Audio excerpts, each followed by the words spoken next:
Hello, and welcome to Underpaid Gamers Podcast.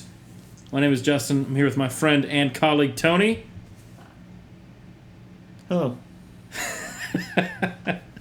Today, we will be talking about three things. Count them. And only three. Three things. You will not get anything more. Of that are very low. We'll see. We have great goals in life. First off, Justice League trailer. Well, and the pre-trailers. Well, in no particular order, and there were trailers for trailers, and we got to talk about that. Of course. We got to talk about that. And then also, Spider-Man Homecoming trailer. 2. The second one dropped. Numero dos. And then lastly, we both finished Netflix's newest Marvel show, Iron Fist. We finished The Fist. We did. So we're going to talk about thoughts on that. It's over! You left Kunlun. For the better or the worst, we'll discuss. Theme song.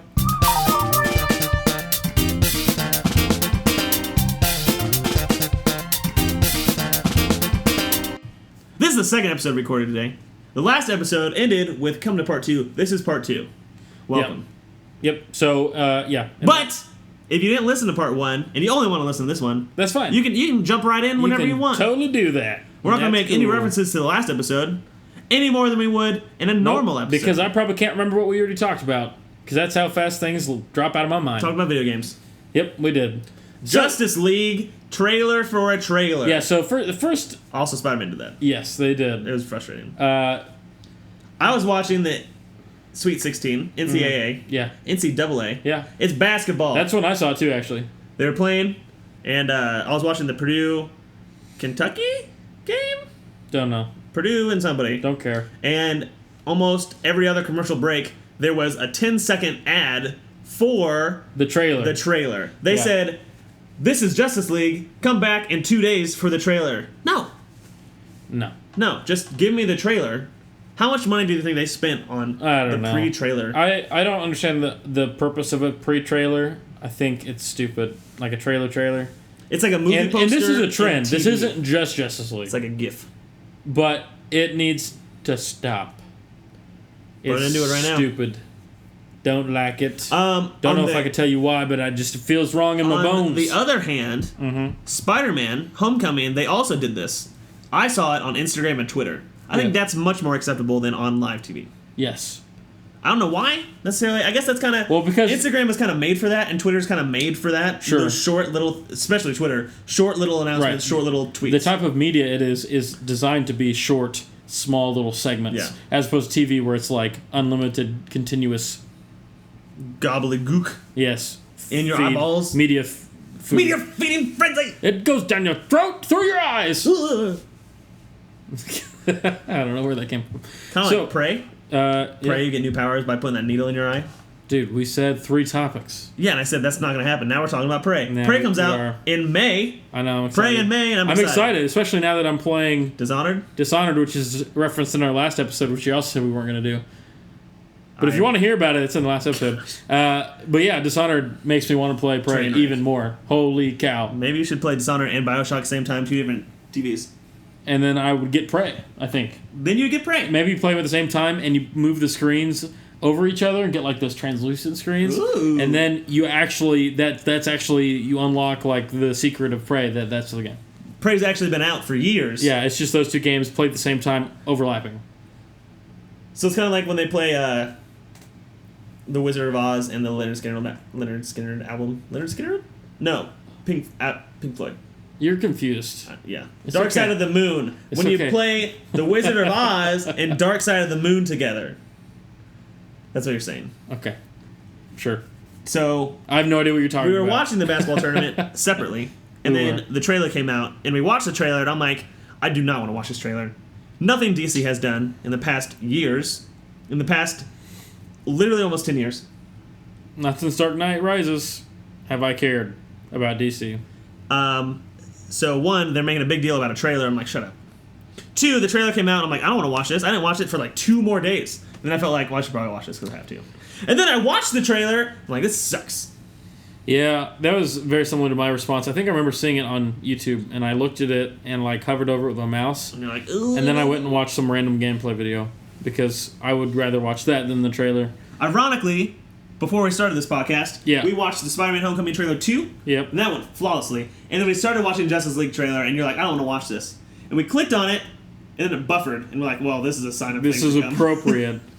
Yeah, you know, and you had a comment at the end of it. Yes. Well, so every character has to have one-liner. Yeah, the trailer, so obviously, undoubtedly, statistically, yes, financially, you got any more? Spiritually? critically, Marvel Yes. is 10 times better than DC in the movie industry. It's quantifiable. Based on... You can quantify it. Yes. By amount of money made. By the amount of movies made. Both. Successfully. Yeah, both. They win. Marvel is doing better than DC. Now, DC executives are like, why is this happening? We should make more jokes. Cue Suicide Squad. Right. More jokes. There wasn't any jokes in Batman v Superman except for the story. Except for the part where Batman wants to kill his Superman, almost does, and then because his mom's name is Martha, and his mom's name is Martha, he spares him. What? You know what other superhero almost killed another superhero? Ex Machina, what? Captain America almost killed Tony Stark. He did, and I literally thought he was going to do it. I did too. I'm like, this is terrifying. I was like, no. And then it didn't happen, and I was so happy. I've been alright with it. I know you would have been okay with it. I would have been devastated. I would have gone from like respecting and liking Captain America to rejecting him as a character and hating him.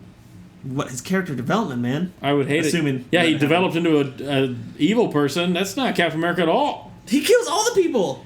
In no, he doesn't. The first movie, he has a gun. True. He does. But they're all Nazis, so we all know Nazis aren't people. They're terrible people. That's true.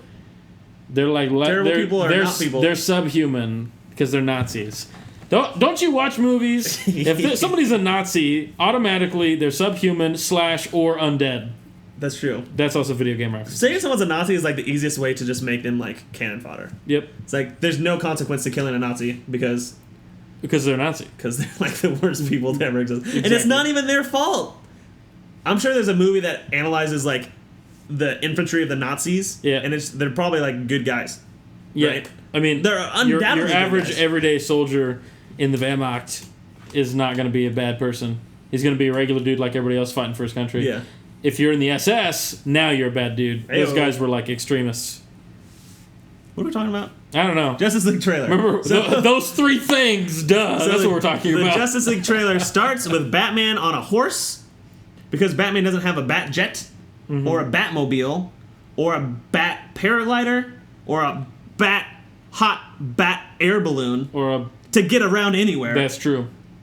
He has to ride a horse. He does. Okay, first of all. Well, he is Bruce Wayne. Yeah, he is.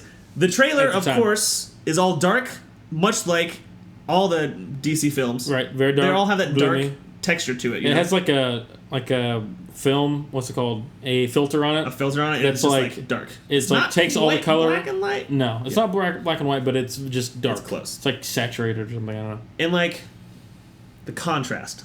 Yeah, there's an interesting contrast to these films. There is. And it's just like he's going to the fishing village where Aquaman hangs out and gets drunk. Yeah, I guess, and saves people and makes them pay for his alcohol, which is fine. I actually like that part. Yeah, me too. I'm like, so he saves a guy, throws him on the table, and he's like, "This this alcohol is mine now. He's paying for it." Yeah, and then all right, walks out. I like that characterization of that. That's cool. Kind of rough and tumble. Rough and tumble.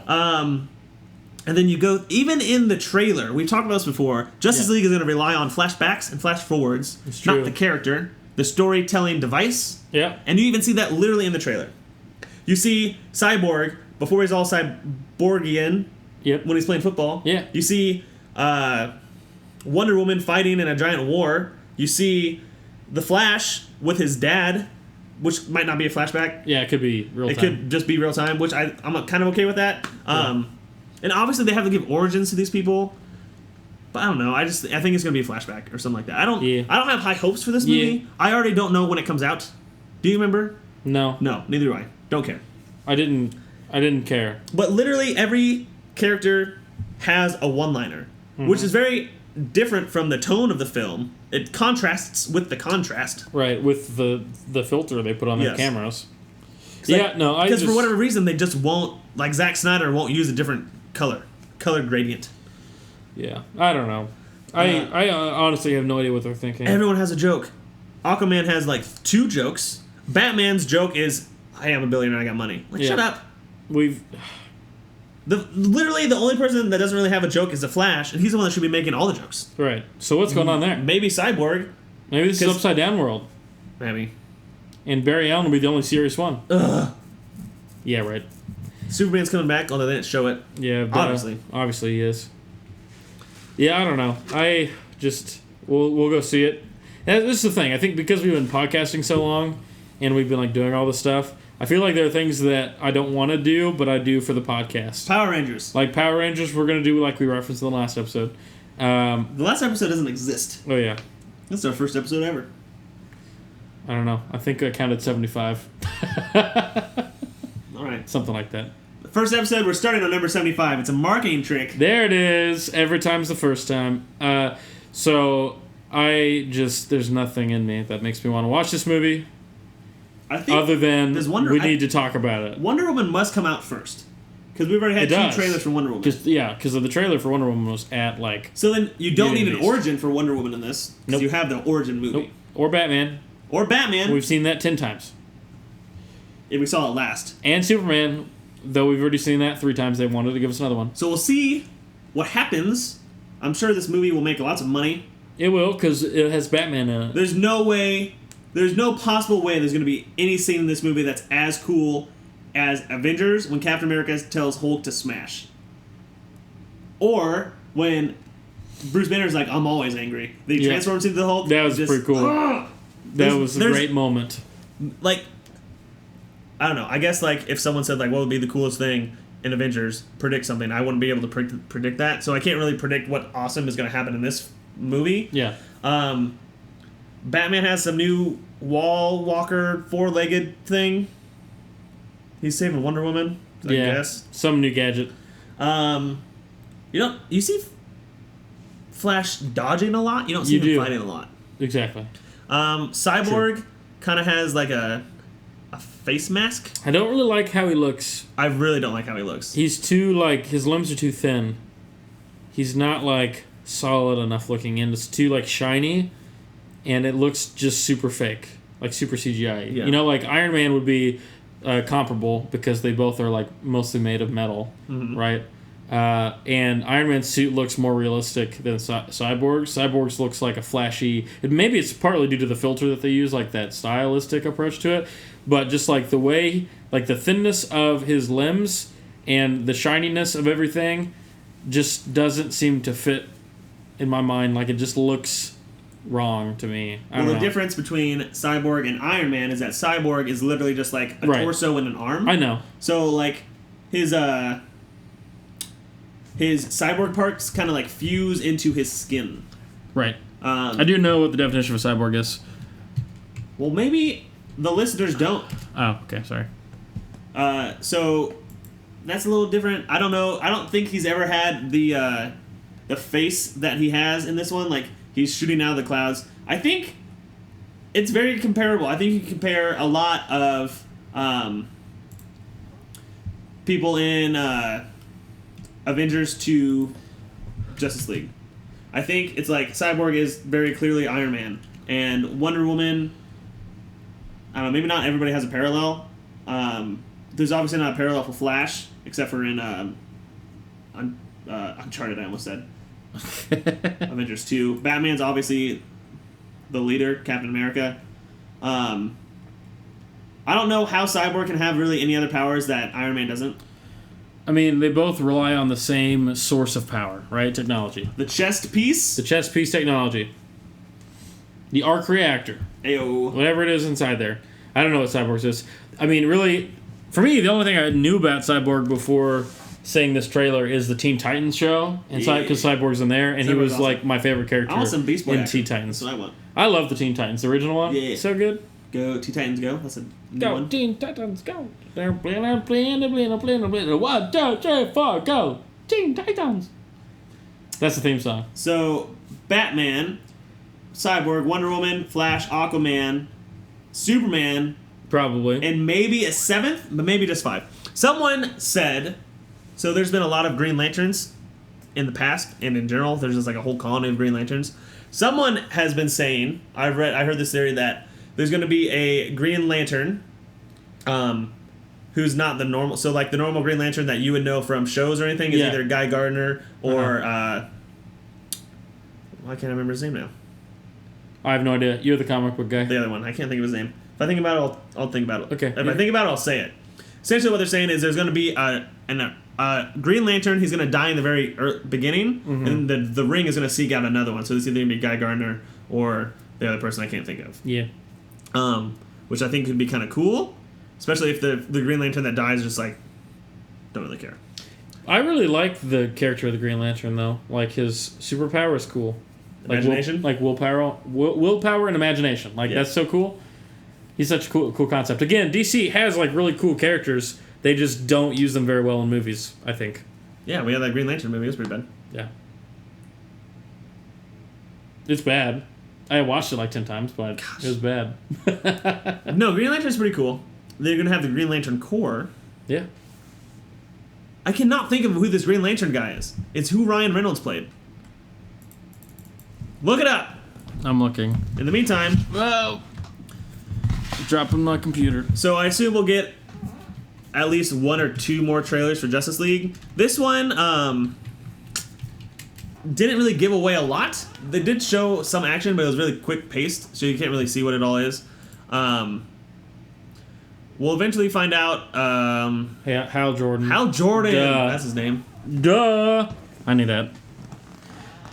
So Jon Stewart, Guy Gardner, and Hal Jordan are the most popular Green Lanterns. There's also Kyle Rayner.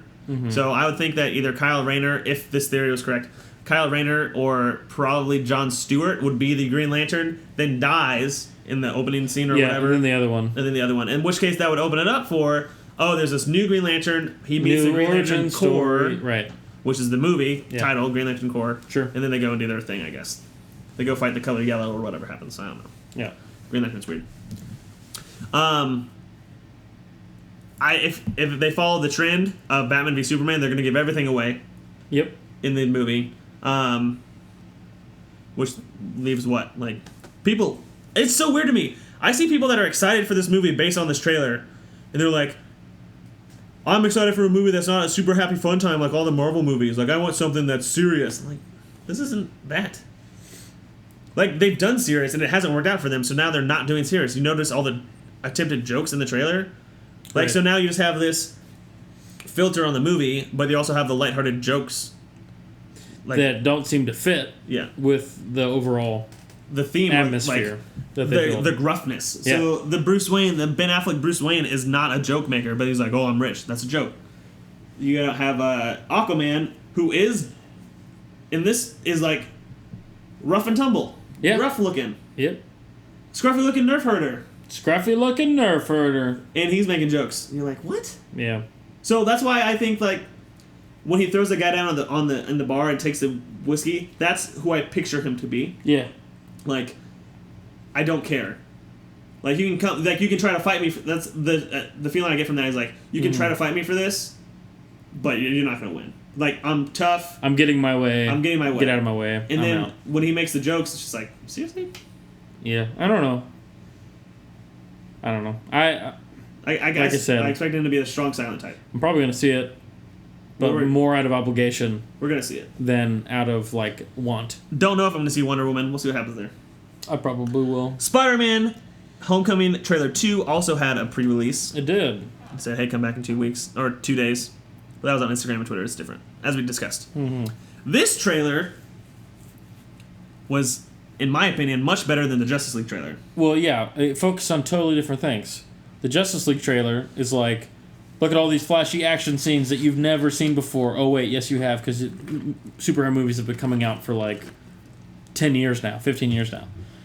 They show all these fight scenes, all these special effects. Batman 89. Yeah, and all this is all action and one-liners. And then you go to the Spider-Man Homecoming trailer, and it's story and makes you ask questions what's going on?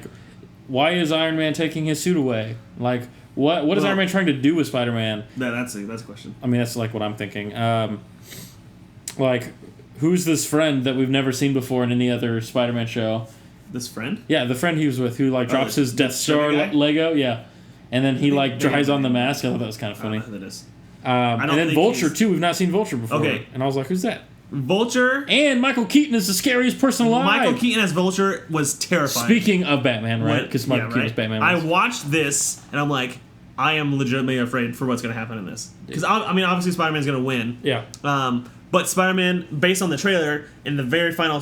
Okay, so the trailer, if I'm going to set the movie up, he has a spider suit. They probably upgraded from Civil War, but now he's a new one. Tony Stark made it. So they have some connection. They've talked a little bit about. You see the scene in the car in both trailers where they're talking.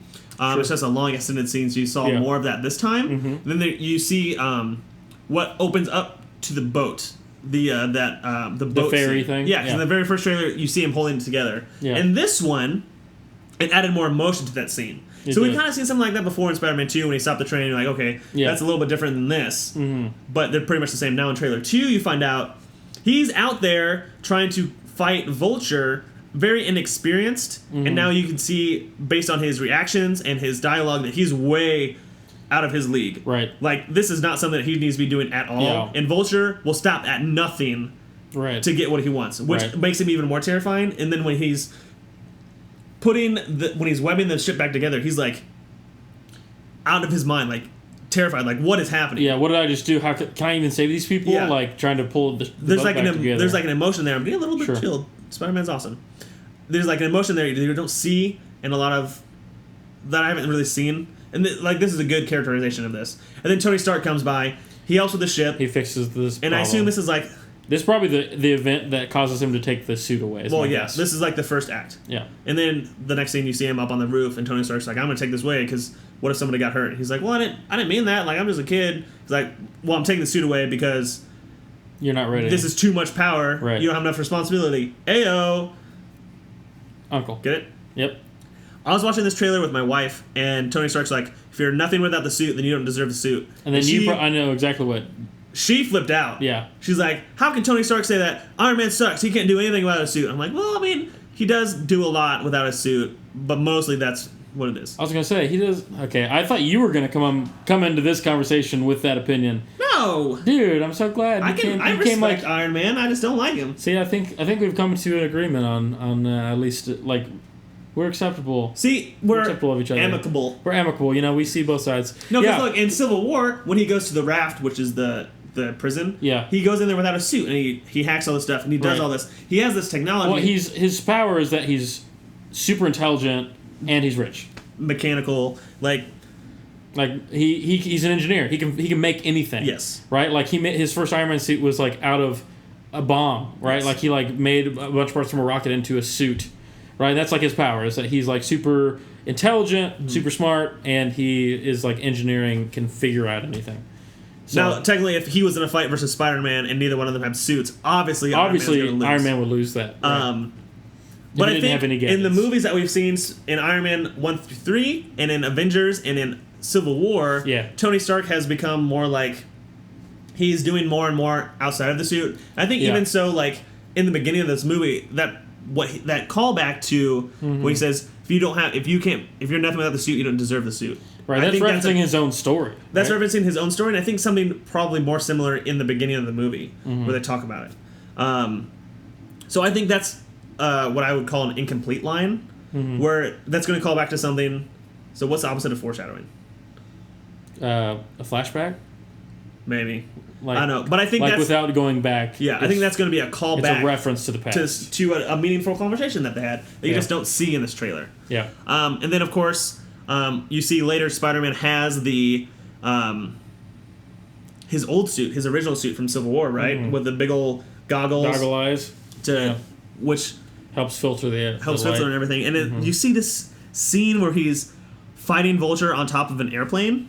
Yeah, in that suit. Yeah, and I'm like, first of all, that's terrifying. Because Vulture will throw you in that turbine. And second of all, it's terrifying for Spider-Man just in general because his power is the city, right? He can web swing on buildings. You're 40,000 feet in the air, there's nothing to web swing on. It's literally just the building. Just just a plane. And it's like, okay, well, if you felt if he fell down, maybe he could web swing and save himself.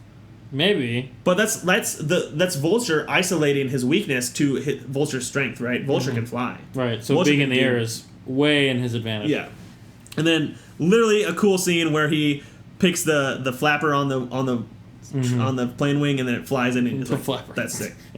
I don't know what the final fight is going to be like. Yeah. But the highlighted clips of Vulture were genuinely scary. Yeah. Like, I believe him. I like his New York accent. Yeah. And I believe that he will literally tear Spider-Man limb from limb. Yeah. And you see in some of the short, flashy clips that, like, Spider-Man is, like, weak. Yeah. And I don't think Iron Man's going to come save him.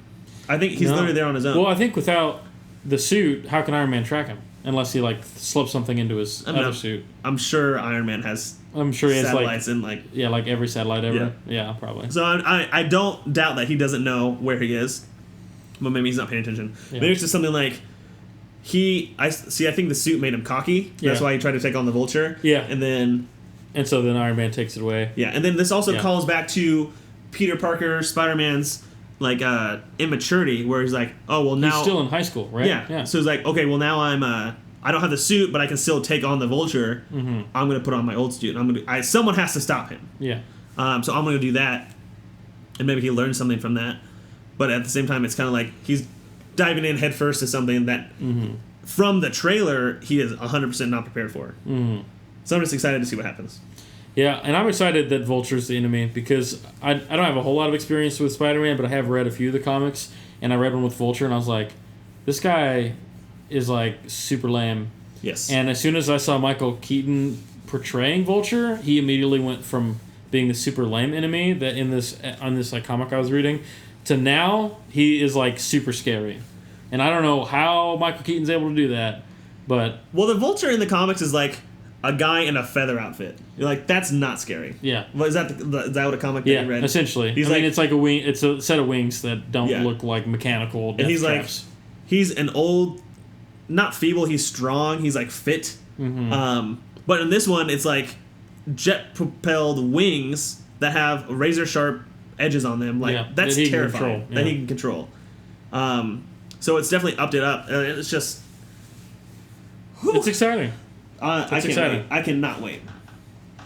But I love Spider-Man. I'm biased, but I'm excited. It's okay. You're biased because you like it. Yeah, I think it's not because you're like born to like it. You like it because they won you over. I was born to like it. On the Marvel train. Yep. Iron Fist. A couple episodes ago, we talked about our first impressions. We did. Up to episode 4. Right. And Yep, sorry. And we referenced how other people viewed those first few episodes as well, which was very poorly, is what people thought generally. Now we have made it all 13 episodes. We have finished it. What are your final thoughts? Man, I don't know where to begin. Like, there's good, there's bad, there's... Yeah. It's like, it's hard to do an overall because there's so... Maybe we do the good, the bad, the ugly. Okay. So here's the good. I thought the actor who portrayed Ward did a good job. I thought Ward and Joy were like my favorite in the whole series. I think specifically just like Ward because he went through so much crap, like with his dad and like just his expressions on his face and just the way, I don't know. For some reason, I really am drawn to Ward's character, even though I don't really like what he did. I like the character, and I thought he was portrayed very well. Like, through the episodes, I'm like, is Ward my favorite character? I think Ward's my favorite character. Yeah, I kept watching it, and I was like, dude, Ward just, like, murdered... Oh, spoiler alert. Oh, yeah, spoilers. Spoilers, this is going to be spoilery. Like, Ward, like, murders his dad, and I was like, I shouldn't like this, but, like, I'm okay with this, because, like, I understand what he's been going through this whole time. Oh, my gosh, when that happened, I was like... Is this another Luke Cage thing? Like, Cottonmouth died so early. Like, yeah, sure. Because I thought Harold was going to be the major bad guy. Yeah. I'm like, did he just die? At that point, I was wondering if Ward was going to become the bad That's guy. what I thought. That's what he was going to, because he was, like, kind of drugged out. Right. He was, like, losing his mind. Joy was starting to, like, see him faltering. Like, I thought maybe this is his fall, but not really. I mean, that is his lowest point in the season. But so Ward, I definitely thought was a good. Joy was okay. I don't know if I can put her in the good category because just her character flips back and forth so much in the very beginning of the season. From like helping from like from like helping Danny to wanting to hurt Danny, being aggressive, being passive, saying like, should we have done that, to then poisoning him. Like, it's too flipping back and forth. And I think the second half of the season, it's better. She's like more constant, and I like her, but that first half of the season really turned me off to her as a character because of her like wish-washiness with her perspective towards Danny specifically. Let's do this character by character. Okay. Harold Meacham. Thoughts? He really didn't evolve into anything that I wanted him to evolve into. From the start, I'm like, okay, this is the villain of the show. How is this gonna happen? Yeah. And then like he's like aggressive, and he's like aggressive. I think is almost the only thing you can say, like aggressive and assertive. And then when he dies, he comes back because of the hand. Sure. And he's even more so. And I'm like, okay, well, this is going somewhere. He's going to be, maybe he's getting stronger, maybe he's doing this, maybe he's doing that. And then at the very end, the final fight scene is between Harold and Danny, Iron Fist, and that was an awful fight scene. Yeah, it was pretty bad. And the way that he died, quote unquote died, again, was just that... Ward shot him. No, well, he got kicked into the beam. Oh, right? yeah, and it looked like a really weak kick, but somehow he got like... Impaled by like 2 feet. I'm like, what? How did that happen? Choreography on this was not very good for that specific fight, and maybe some other fights too. And then Ward shot him in the head. I don't remember what happened. I don't think it was in the head. Well, what we found out is that he can't die unless his head is cut off. Yeah, and I don't think his head was cut off. No, so I think he'll be back. He felt like he unimpaled himself. Yep. Then got shot off the building. Oh, okay.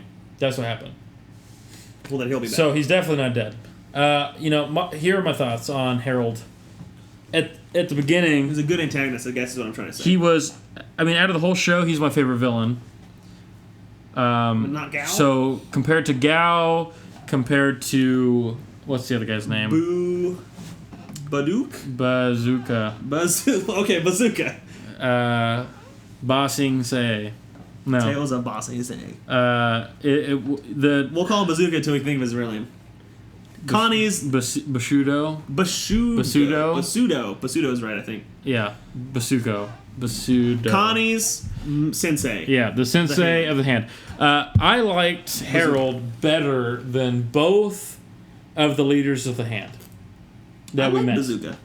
I liked Harold more because, to me, he, throughout the show, became less and less human. And I think we really see that accelerated when he gets murdered by his son, wakes up in the mud, and walks around. Oh, yeah. And when he comes back, when he kills, like, his assistant, when he, like... Kyle. Yeah, Kyle, when he, like, straight, like, murders those guys' faces. Well, I guess it happened before. I just murdered your face. Either way, like, he progressively in the show went from being, like, to me, this backstory kind of like complexer, trying to make the storyline more complex by just having him in there. Oh, yeah. To then slowly becoming a darker and darker character in my mind. Like, he started doing even more sketchy things. Because at the beginning, I was like, yeah, he loves his kids, and he's trying to, like, he cares about his legacy. Yeah. And he's just like this businessman who is in this really crappy situation because he made a deal to stay alive. Yeah. I start there, and then I end with, this guy is a psychopath maniac who is only concerned about himself. Yeah. Like, he says he loves his kids, he does not love his kids. He loves himself. That's true. And he's a great manipulator. Oh my gosh. When Joy got shot by Bazooka, whatever, and Harold was going to be beheaded, and he's like, Joy always loved you. Ward, you're the biggest mistake I ever made. I'm like, holy crap. Yeah, I know. Like, dang. See, he doesn't really love him. That, and then also, for whatever reason, like, this show was kind of all over the place. He really was. With Harold and with a whole bunch of other people. But specifically when Harold comes back from the dead, from the pond, I think that's an old article. But when he comes back from the dead, he walks up to a vendor, a pretzel and hot dog vendor. He's like, what are these? I've never seen these before. And then, like, 3 hours later, he's at Rand Enterprises and he knows the code to get in to the top floor and he knows like all this business stuff. Yeah. Like, how does that connect? Like, he shouldn't even know where he lives. How does he not know what a pretzel and a hot dog are, but he knows all this other business stuff? Bakuto. Yeah. Bazooka. I don't know. But so, out of the Meachums, Ward is the best, I think. And then Joy. Then Joy. Well, no, for me, it's Harold, then Joy. Because Joy really didn't do a whole lot. Other than the beginning when she was really flip-floppity. Oh, yeah. Then she was, like, kind of just there. I thought she was going to be a romantic interest, and that did not happen. Yeah. Me too. Especially when he, like, showed up on her front door with, like, candles and, like, a thing. I don't know. Bakuto, you didn't like? I like Bakuto because it was like I thought he was fine. I don't think he's anything better than mediocre. Okay, did he die? No, he got taken. No, because Connie, no. His other friend stabbed him. Yes, the other guy from Kunlun. Yeah. So he like got beaten by Connie, and then we went back and looked, and he was gone. Fun thing, I've been exactly where they fought that entire scene. So have I. I was like, oh my gosh, I've walked right there. He died right where I stood. Look up his name. Who? His friend. His best friend. Davos. That's his name. Yeah. So Davos killed him. I liked Bakuto because it's like, in Daredevil and then in Iron Fist, it's like, the hand is always bad. Yeah. And Bakuto's like, well, there's actually two factions of the hand. Yeah, kind of adding some complexity to it. So there's some complexity there. But from the start, I didn't believe it. That there was two? Yeah, I didn't believe it from the start. It looked like... I don't know. So in Daredevil Season 2, which I just finished watching, at the very end, Elektra is the child or whatever, the prodigy that they're trying to... that the hand is trying to get. She's the chosen leader of the hand. Yeah. So she dies, and the way to revive people, you gotta suck all the blood out, and then they get revived somehow through that. Okay. But before that, she kind of defects from her elected role as the leader of the hand and fights some hand members, but some hand members still respect her authority. Yeah. So there's already a segment there. Sure. So I'm thinking maybe this has expanded from that, where he wants to resurrect Elektra as the chosen leader of the hand to respect her authority, whereas Gal doesn't. Just wants to be in charge of the hand. So I think there's two separate things, and maybe that'll happen more in the Defenders and everything, or later down the line. But I liked Bakuto. I liked his ideas for the most part. I think it was a little interesting twist that Connie was the hand. I didn't necessarily expect to see that. Yeah, me too. I thought it was a little bit unnecessary. I don't know. It brought a lot of attention and drama to the show, and where he's like, it didn't really I loved you, but you're the hand. There just like wasn't any foreshadowing to it. Like there was like no foreshadowing that she was the hand. Like I don't know. Would you prefer foreshadowing? I would have preferred them to make reference to it. To like foreshadow a little bit, as opposed to it coming up at a random, because it seems to me just like a plot device used to keep the story complex until the end, as opposed to feeling natural or organic. I thought it would have been cooler if Bakuto was like actually her sensei, of not necessarily tied to any one group, but her sensei, and then maybe he could still be a villain for some reason, but not necessarily the hand. I thought it was cool that he knew a lot about the Iron Fist, and I think it also showed that like. Because up until then, Danny's like, I am the Iron Fist. And you think, okay, well, he knows everything there is to know about being the Iron Fist. And then Bakuto shows up. He's like, Danny, you don't know anything about this. Heal this chick. Yeah. Right? He's like, I don't know anything about this. And then you find out, okay, Danny doesn't have it all together. Which, I mean, obviously he doesn't from the start. But this is like, even the things that I assumed that he knew, which was the Iron Fist, because he trained for 15 years, turns out he doesn't. He doesn't know crap. That's true. So that'll be interesting to see develop throughout the next couple of seasons of shows. Yeah. I think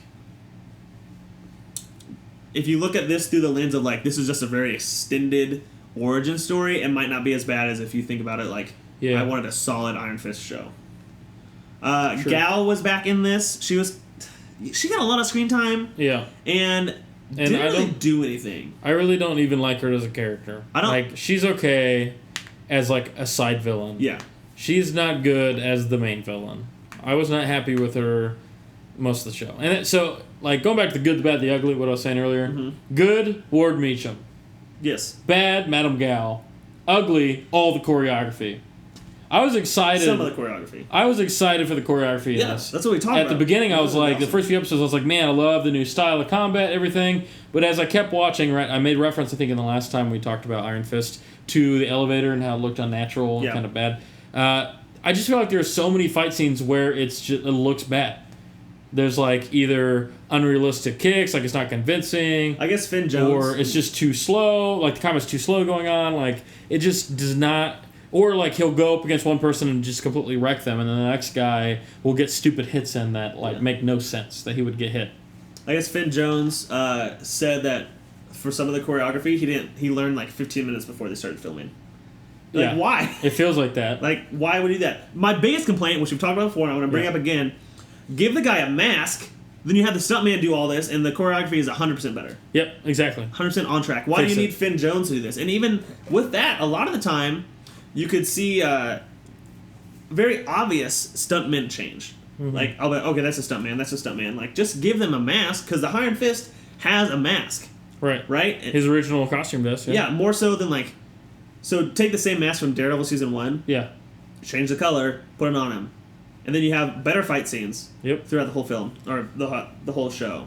Connie, what do you think about Connie? I didn't like this at all. Mm-hmm. The first couple of episodes, there's a sexual tension between Connie and Danny. Yeah. And then he's like, well, I took a vow of chastity. Right. And like, okay, well, that's it for the end of the show. And then like 2 episodes later, they're sleeping together, and they're dating, and they love each other. And they literally never talk about the vow of chastity ever again. And that could have been a point of contention. I'm like, what happened? Like Davos kind of like he kind of gets it and he's like mad about it, but he's also mad about like everything Danny's done. So it doesn't really strike home true on that specific point, and that would have been like a nice thing to like flush out. Would be the whole like vow of chastity and like, oh man, and the conflict, the inner conflict. He seems to have no inner conflict for breaking his vow of chastity, like he does leaving Kunlun, which he does have some. Feeling bad about. I like Davos. I think when I first saw Davos, he was outside the Rand building, and he took over the food truck. And I thought it was a villain. Throwing stars. I'm like, that's a villain. Yeah. And then you find out like, oh, they're friends. Like, shoot. Yeah. But what I would have liked to see, if I could have rewrote this, was that he comes in like episode 2, and he's like the major villain. So much, and maybe not even a villain, but he's the major antagonist to Danny Rand, where he's trying to say, Danny, come back to Kunlun, and Danny's like, well, I need to figure myself out here first, too, because I've been gone for so long. And that's the point of contention, as opposed to, like, the Hand again. You can still have the Hand, because they can then fight together against the Hand, but also then they fight each other. Yeah. And you can still even have all the same characters. They didn't really show a lot of Kunlun. They didn't show the dragon, which I guess makes sense, because that's a lot of CGI to do, and that's expensive. Danny, what I would have really liked, which I think would have been a very small thing that would have set the show apart, is if the Hand and Madame Gao and Bakudo and maybe even Connie only referred to Danny as the Iron Fist, and everybody else referred to him as Danny. Because that is a set definition of split. Like, it's one person, but you refer to him 2 different times, 2 different ways. So, a lot of the time, Bazooka or Madame Gao will call him Danny. Yeah. And then Joy and Ward would call him Danny as well. And I think what they should have done is just only Iron Fist over there, because that's all they're interested in, right? Right. They're only interested in the Iron Fist. In terms of the story, too, that's like all that's happening. Is he's only the Iron Fist then. He's only Danny with the other people. And he wants to be both. And he wants to be both, which they do try to like flesh out the whole time. Like, he has those 2 responsibilities. Though I don't think they really came to any conclusions with it. I don't think he came to peace with it. No, it doesn't make sense. And so I would have liked to see progression, but there's just a few points where he's like, I should have gone back to Kunlun. Or I should sit here. I should have never left, or something like that. Yeah, like, he just, like, never really comes to any conclusion with it. He just kind of wrestles with it the whole show, the whole season, never comes to anything. Which I think is probably what leads to the end of the season. And, like, it's supposed to make the second season more like, that was exciting. So weird, too, because he was like, the whole time he's fighting to stay in New York, and then the very end he's like, well, I'm going to go back to Kunlun. Yeah. And then he brings Connie, and I'm like, what? First of all, there's probably no women there. Second of all, she's the Hand. Third of all, you have a vow of chastity. And fourth of all, it's gone. That's true. there are women there because Davos and him talk about getting on the wagon and taking the long way to try and spy on the girls bathing, and all they ever saw was Davos's dad. Oh, I don't remember that. Yeah, there's a small little conversation they have. So there are, but it's his job to defend him, and obviously he's not there. And spoiler alert, at the end of the season, they go back to Kunlun. That's gone. It gone. But there's also dead hand bodies on the outside. That's true. They're dead hand bodies and the masters that he trained with or something. People he knew had died trying to guard what he was supposed to be guarding. But here's the thing: Kunlun's gonna be gone for the next 15 years, so that's pretty much off the table for the rest of everything, right? Right. So now it's just New York. Yeah. Davos is stuck in New York, so that's another thing. So if Davos was the major antagonist, it could be, we need to get you back to Kunlun before the gates close. Oh, we fought for so long about it. Now the gates are closed. Now I'm mad at you because you fault. kept me here. This is your fault. Right. Contention. Right. Claire Temple, night nurse. She was fine. She had those tiger claws. Yeah. That was weird. Yeah. But she's also been training, and she's been around it enough. She's like, okay, I understand. Well, I think she needs to learn how to defend herself since she's in every show. Yeah. She's exposed to danger 3 times more than any other hero in the Defenders. So she's a constant through all these, and she's always a constant in even the series, as an actress. Yeah. And I think she's good. I think she's good, but then sometimes they give her really stupid lines, and I'm like, why does she say this? Why doesn't she put her foot down and be like, this is dumb? Right. But maybe she's I thought she was fine. I think she does bring that continuity to the whole Marvel Netflix universe. If Netflix has its own universe, like movies do. Now, what do you think about Danny Rand / Iron Fist as a character? The big shebang. So I found him. Found him annoying, the way they portrayed him, because I really wanted him to struggle and have to come to terms with him leaving Kunlun for New York, which he struggles with but never comes to terms with it. Yeah.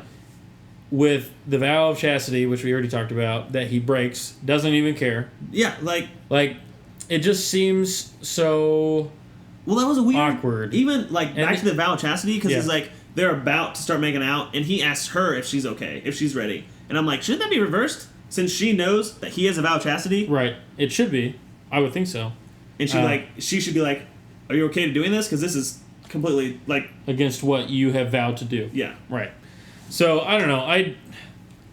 I don't necessarily like how he was portrayed in the show, because I think he's too I don't know what the right word is. He never comes to terms with anything. He doesn't really have. He just reacts to everything too. There's not a wide acting spectrum for Finn Jones in this. Yeah. There's not I talked about how I wanted him to be more hyperactive as a New Yorker that was raised as an outsider. Sure. And then but also have his monk-like moments. But at the very beginning of the show, it's monk-like moments, and then there's that one scene where he flips out at Connie, I believe, and gets really angry, and he's like, well, sometimes that happens. And then nothing about that. Right. That never happens again. Yeah. Yeah, he's the same in every episode, too. And he doesn't really learn from anything, really. I don't know. I would have liked more character development. I think I like Connie better than I like Danny Rand. Yeah, I don't as a know. character. Again, again, with the Black Hand thing, she got really weird. I liked her in the first half of the show for sure. I liked her being the dojo sensei. I liked her training up the kids. I liked her going to the fights, going against her own character. Yeah. Having to deal with that. I liked her in contrasting her against Danny, and then seeing them kind of argue and then fight a little bit. I like that, but then as soon as they got together and then she became the Hand, I was like, I kind of don't like you anymore. You felt betrayed. I did feel a little betrayed. That was probably intentional. Maybe. I don't know. I don't know! They did make an effort, whether good or bad, I haven't decided yet, to add mini martial arts to this. There are mini martial arts represented in this, and I think they're very cool. Yeah, I thought that was cool. One of my favorites of all time martial arts is the drunken. Dude, I was going to say the same thing. I looked it up. The drunken master. Young Zhu or something like that. Yeah. Young Zhu, something like that. The Drunken Master movie by Jackie Chan is incredible. Awesome. I love that movie. Literally, I love Kung Fu movies. The last 15 minutes is just one fight scene. Yeah. And Jackie Chan's going at it, as he does. Right. In this one, I think they did drunken fighting there. They did. I wasn't sure if you knew what drunken fighting was. Yeah, I do. And I'm like, how do I explain this to him? Because if someone that doesn't know what that is and they see this, they're like, this is a joke. Like, this is stupid. Yeah. Well, that's the thing. This movie, or this TV show, they talk about, like, Japanese fighting with, like, the code of Bushido. Yep. Which is, like, a real thing, like the way of the samurai. Yeah. Bushido. And then he is kung fu focused, and he talks about different, like, stances, different, like, styles of fighting and kung fu. every episode is named after a kung fu move. Yeah, and then when I saw the guy sitting at the door, I was like, dude, I know who this is. This is the Drunken Master. And in the fight scene, going back to my ugly point of the show, he looks great when he's fighting. Mm-hmm. Danny looks absolutely terrible the entire fight scene. Yeah. Like, compared to the Drunken Master guy, I was like, this is why the choreography sucks in the show. It's because you have some people in here who obviously know what they're doing. Yeah. And then you have someone who is supposed to look like they know what they're doing, is supposed to be like some awesome kung fu fighter who's undefeated in Kunlun, like all this stuff. Champion. Like, should be the absolute best. And he looks like it's me going out there practicing it. Oh, there's that one time, only one scene this whole whole series where, like, the world kind of slowed down around Danny. Yeah. And, like, then he fought with one hand. Right? Yeah. Never happened again. Yeah. Then he was fighting Ward at the end, and I'm like, this should be a cakewalk. Yeah. Like, yeah, sometimes Ward punches a punching bag, and maybe he knows a little bit of Kung Fu, and a little bit of... Are you talking about Harold? Harold, yes. Yeah. He knows a little bit of martial fighting arts. and martial arts, but... Not compared to Danny. The Iron Fist. Right. Like, this should be a cakewalk. It shouldn't even be close. Yeah, and that's the thing, too. In the first half of the show, when he gets hit, he gets more focused. Yeah. And then that after the first half, that goes completely away. Yeah, the and plot he doesn't device get more was, focused. I don't know how to do the Iron Fist anymore. Like, what do you mean? Like, how do you lose it? Like, that wasn't really explained. Like, well, my chi's not aligned. What do you... Just get punched a couple times. That fixed you earlier. It fixed you when you were, like, drugged. Yeah. I guess in official canon, yeah. if this is unofficial, I don't know. Not Ward sure. and Harold are actually brothers. They're around the same age. Really? Yeah. But I like that they made him his son. I also like that Ward and Joey are going to be in charge of Rand Enterprises again. Didn't make sense how, like, episode 3, Danny became the head chairman. Yeah. And he was going in there, like, reading documents. I'm like, how do you know how to do that? And this is another thing I had, like, how does he live in a monastery for 15 years? There's no way that he has, like, the social skills to be in New York City. Not easily. Not easily. Right. And they don't ever show that. Like, they don't, like, what was his development like, just culturally? Mm. Like, that's got to be so different. Like, the only thing they really show is, like, oh, sometimes he meditates. And he, like, walked around New York with barefoot for the first episode. And then he goes into, like, the business meeting, and he's like, well, let's give everything for free because we can. Yeah. I'm like, okay, that's some, but that's not enough. Like, show... I don't know if it's Finn Jones's fault. I think it might be the writer's fault. I think it might be the script behind this. Yeah. That's at fault here. I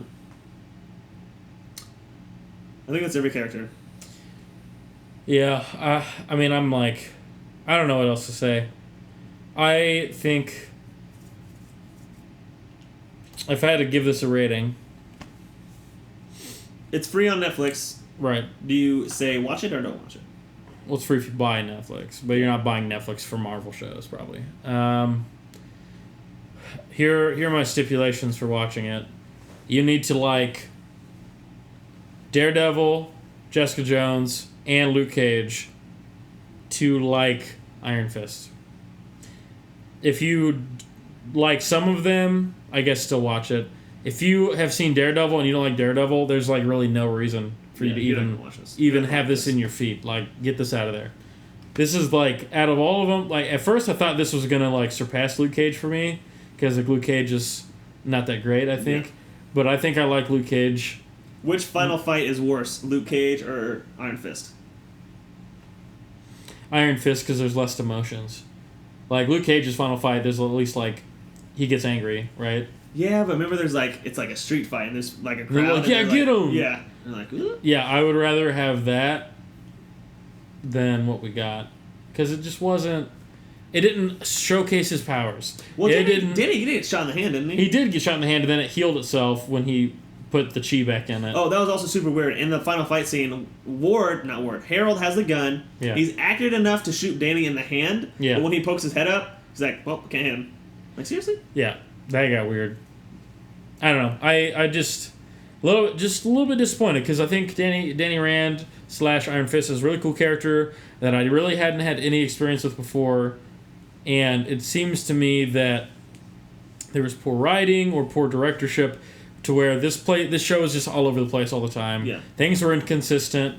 Some of the acting was good, but I don't know. Just some choices were made, I think, that really hurt it, and I think some of the easy fixes would be like the mask thing that you brought up, and then also making their characters consistent through the whole show with things because they weren't.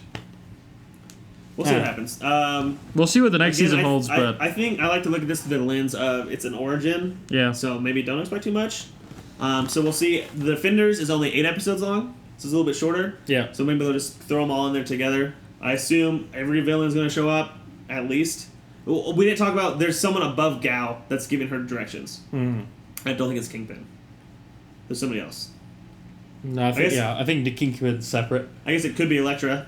We'll talk about that. Like, she's in charge of the hand. Yeah. But I don't know. I did like that the symbol that they use on the heroine is also the symbol of Zhao Lao, the dragon, undying dragon. Mm-hmm. Like, that's kind of cool. Yeah, and I think we saw that symbol in Daredevil season 2. Yeah. When he raids the heroin factory. Yeah. I think we've seen it all the time, except for Jessica Jones. Maybe even in Jessica Jones, I'm not sure. What definitively rank the Netflix properties? Daredevil, Jessica Jones, Well, Luke Cage, Iron Fist. Season 1, Season 2. Daredevil season 1 is number 1 for me. Daredevil season 2, Jessica Jones season 1, Luke Cage season 1, Iron Fist season 1. You don't need to specify those. So Iron Fist is the worst. I think so. Interesting. I don't know. It's tough to decide which is worse, Luke Cage or Iron Fist. But at least Luke Cage had heart. Luke Cage showed more emotion. Yeah. Like, I cared about his character a little bit more than I cared about Danny Rand. Because he felt things. Mm-hmm. And he, expressed that. And you could see that. Danny Rand was literally the same in every episode, it seems. There's no development. It's hardly any development. It's like, oh, he's, kind of Eastern influenced with everything he does. Oh, he's, not your typical New Yorker. Oh, he feels really torn up about leaving Kunlun. Yeah, he buys that, That's, every episode. He buys that Ashton Martin out of nowhere. Yeah. And then, what? Yeah, I don't know. I don't know. There's a lot of problems with this show. I assume they'll be able to fix it for the Defenders, but right now, it's 50-50. Yeah. Daredevil's a great character, Jessica Jones is a great character in these shows. Yeah. Danny Rand, nothing really happened to him. Yeah. I guess you don't really see a lot of development in any of these characters. There's not really a big change from start to finish. Yeah, I mean, I guess Daredevil, I felt like season 2, he changed a lot, but I don't know if that was changed for the better. With Elektra, he kind of dropped off everything. That was weird. We didn't really like that part of it. Or the last half of it. Yeah. But it's time to go. Yeah. Well, thanks for listening, you guys.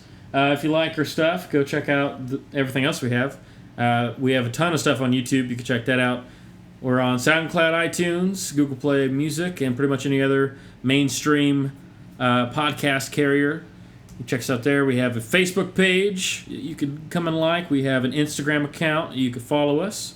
We have a Twitter account where we tweet about our live streams on Twitch, which we also have Twitch. You could follow us on there too.